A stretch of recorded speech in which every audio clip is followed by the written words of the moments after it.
daw kung bumili ng itlog. So, may itlog dito. So, ilalagay natin siya dito sa, so, parang pugad siya, guys. So, kaya hindi mababasag itlog. So, ilagay na natin egg, guys. O, diba? Hindi ako nagastos dito. So, huwag ka nang bumili at ito may itlog. O, sana all. Sana all! So, makikita nyo yung parang nasa pugad.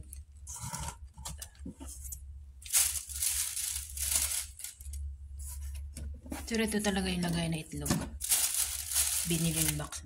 Kaso lang, naubos na. So, bumili na ng perabalo. Yan talaga yung lagay itlog, guys. Oh. So, ito na ating egg ngayon. Nailagay na natin sa pugat. Tiktila! Oh!